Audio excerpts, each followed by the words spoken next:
ಪಶ್ಚಿಮ ಬಂಗಾಳದಲ್ಲಿ ಈ ರೀತಿ ಮಾಡಿದ್ರಿಂದ ಅಧಿಕಾರ ಕಳ್ಕೊಳ್ಳುವಂತ ಪರಿಸ್ಥಿತಿ ಅವ್ರಿಗೆ ಬಂತು. ಅಂತಹ ಭಯ ಕಾಡ್ತಾ ಇರೋದ್ರಿಂದ ಇಂಥ ಅಕ್ರಮಗಳಿಗೆ ಕೈ ಹಾಕಿದ್ದಾರೆ. ಇದರಲ್ಲಿ ಯಾವ ಸಂಶಯವೂ ಇಲ್ಲ. ಇವತ್ತು ಈ ರೀತಿ ಇವರೇನು ಮಾಡಲಿಕ್ಕೆ ಹೊರಟಿದ್ದಾರೆ, ಒಂದು ಕಡೆ ಯಾವೊಂದು ಗ್ಯಾರಂಟಿ ಸ್ಕೀಮ್ಗಳು ಅಂತೇಳಿ 3 ವರ್ಷದ ಹಿಂದೆ ಘೋಷಣೆ ಮಾಡಿದ್ರು. ಅವತ್ತು ಇವರಿಗೆ ಪರಿಜ್ಞಾನ ಇರಲಿಲ್ವಾ? ಯಾವ ರೀತಿಯಲ್ಲಿ ಈ ಕಾರ್ಯಕ್ರಮವನ್ನು ಅನುಷ್ಠಾನಕ್ಕೆ ತರಬೇಕು, ಸರಿಯಾದ ಫಲಾನುಭವಿಗಳಿಗೆ ಕೊಡ್ತಕ್ಕಂಥದ್ದಕ್ಕೆ ಇವರಿಗೆ ಅನುಭವ ಇರಲಿಲ್ವಾ? ಇವರೆಲ್ಲ ಸೀನಿಯರ್ ಲೀಡರ್ಗಳೇ ಇದ್ದಾರೆ. ಆಗ ತರಾತುರಿನಲ್ಲಿ ಮತ ಪಡೀತಕ್ಕಂಥ ಒಂದು ಹಿನ್ನೆಲೆಯಲ್ಲಿ ಚುನಾವಣೆಯಲ್ಲಿ ಗೆಲ್ಲಬೇಕು ಅನ್ನೋದಕ್ಕೆ ಈ ರೀತಿ ಮತದಾರರ ಮೇಲೆ ಪ್ರಭಾವ ಮಾಡಿ ಬೀರಿ ಇವತ್ತು ಈಗ ಇಲ್ಲ ದುಡ್ಡು ಭಾಳ ರೀತಿಯಲ್ಲಿ ಅಕ್ರಮವಾಗಿ ಹೋಗ್ತಾ ಇದೆ, ಇದನ್ನು ನಿಲ್ಲಿಸಬೇಕು ಅಂತ ಹೇಳಿ 3 ವರ್ಷ ಆದಮೇಲೆ ಈಗ ನಿಮಗೆ ಮನವರಿಕೆ ಆಗಿದೆಯಾ?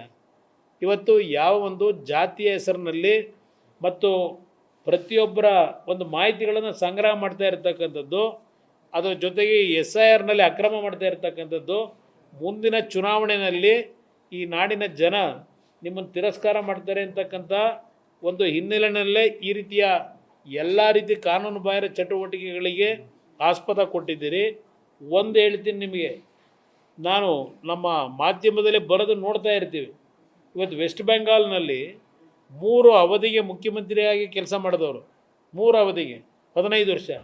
ಇವತ್ತು ಅಲ್ಲಿ ಹಲವಾರು ಜನ ಸೀನಿಯರ್ ಲೀಡರ್ಗಳು ಆ ಪಕ್ಷದಲ್ಲಿದ್ದಂಥವ್ರು ಬಿಟ್ಟೋಗಿರೋದೊಂದು ಭಾಗ. ಆದರೆ ರಸ್ತೆಯಲ್ಲಿ ಹೋಗ್ತಕ್ಕಂಥ ಸಂದರ್ಭದಲ್ಲಿ ಗೆದ್ದಂಥ ಕೆಲವು ಚುನಾಯಿತ ಪ್ರತಿನಿಧಿಗಳಿಗೂ ಇವತ್ತು ಮೊಟ್ಟೆ ಹೊಡೆಯತಕ್ಕಂಥದ್ದು ಏನು ನಡೀತಾ ಇದೆ ಆ ಒಂದು ಪಶ್ಚಿಮ ಬಂಗಾಳನಲ್ಲಿ, ಆ ಪರಿಸ್ಥಿತಿ ಕರ್ನಾಟಕದಲ್ಲೂ ತಂದುಕೋಬೇಡಿ. ಈ ಕಾಂಗ್ರೆಸ್ನ ನಾಯಕರುಗಳಿಗೆ ಹೇಳ್ತೀನಿ, ವೆಸ್ಟ್ ಬೆಂಗಾಲ್ನ ಪರಿಸ್ಥಿತಿಯನ್ನು ಇಲ್ಲಿ ನಿಮ್ಮ ಚುನಾಯಿತ ಪ್ರತಿನಿಧಿಗಳ ಮೇಲೆ, ಪ್ರಮುಖ ನಾಯಕರ ಮೇಲೆ ಜನತೆ ಯಾವೊಂದು ವೆಸ್ಟ್ ಬೆಂಗಾಲ್ನಲ್ಲಿ ನಡೀತಾ ಇದೆ ಆ ಕೋಪದಲ್ಲಿ ಆ ವಾತಾವರಣ ಸೃಷ್ಟಿ ಮಾಡ್ಕೊಳ್ತಕ್ಕಂಥದ್ದಕ್ಕೆ ಹೆಜ್ಜೆ ಇಟ್ಟಿದ್ದೀರಿ. ಆ ವಾತಾವರಣ ಬರೋದಕ್ಕಿಂತ ಮುಂಚೆ ನಿಮ್ಮ ಹೆಜ್ಜೆನ ಸರಿಪಡಿಸ್ಕೊಂಡ್ರೆ ಸೂಕ್ತ. ಇಲ್ಲದೇ ಮುಂದಕ್ಕೆ ಇದಕ್ಕೆ ತಯಾರಾಗಿರಿ ಅಂತಕ್ಕಂಥದ್ದನ್ನು ಜನ ಇಲ್ಲೂ ಕರ್ನಾಟಕದಲ್ಲೂ ತಯಾರಾಗ್ತಾ ಇದ್ದಾರೆ. ಈ ಒಂದು ವೆಸ್ಟ್ ಬೆಂಗಾಲ್ನಲ್ಲಿ ನಡೆದಂಥ ರೀತಿಯಲ್ಲಿ ಈ ಜನಪ್ರತಿನಿಧಿಗಳ ಬಗ್ಗೆ ಯಾವ ರೀತಿ ನಾವು ನಡ್ಕೋಬೇಕಾಗ್ತದೆ ಅಂತಕ್ಕಂಥದ್ದು ಇವರು ಮಾಡ್ತಕ್ಕಂಥ ದಿನ ದೂರ ಇಲ್ಲ.